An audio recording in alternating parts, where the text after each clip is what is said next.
Salamlar, sizləri İnnovativ Təhsil Mərkəzində xoş gördük. Mən mərkəzimizin riyaziyyat müəllimi Anar Həsənov. Bu gün sizlərə və xüsusən də birinci blok imtahanına hazırlaşan şagirdlərə kömək üçün belə bir sualın izahına baxacağıq.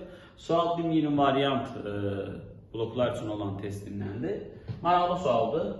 Yazır ki, düzbucaqlı ABCD-də şərtləri verir sizə və diaqonalın kubunun tərəflərinin kubları cəminin B olduğunu bizdən ispat etməyimizi tələb edir. Diqqətli olun şagirdlər və müəllimlər. Burada biz nədən istifadə edəcəyik? Biz gəlirik bir elə ACD üçbucağına baxırıq və ACD-də görürük ki, hipotenuz D-dir və məlumdur ki, həm hipotenuz A katetindən, həm də hipotenuz B katetindən böyükdür. Çünki hipotenuz digər katetlərdən təbii ki, böyükdür.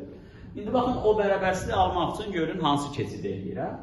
Gəlirəm birinci bərabərsinin hər tərəfini A kvadratına vururam. Deməli, burada olacaq A kubu. Və gəlirəm ikinci bərabərsizliyin hər tərəfini də B kvadratına vururam. Burada da olacaq B kubu.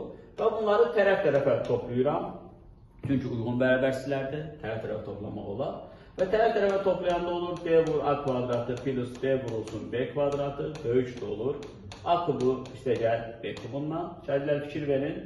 Mən buradan D-nin mötərizə xaricinə çölə çıxarsam, A kvadrat üstəyər B kvadratı olur.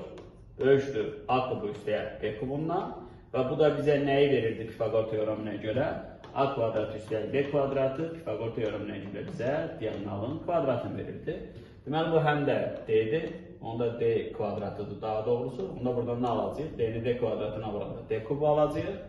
Və bu da B olacaq. A kubu üstəyər B kubundan. Deməli, şagirdlər və müəllimlər, inşallah kanalımıza abunə olun və kanalımızı izləmədə qalın. Bütün timdə olan və digər kitab nəşrlərində olan isbat suallarının hər dəfə inşallah sizlərə bir və yaxud da bir neçəsinin isbatını verəcəm. Hər kəsə uğurlar arzulayıram. İnşallah növbəti dərsdə görüşərik.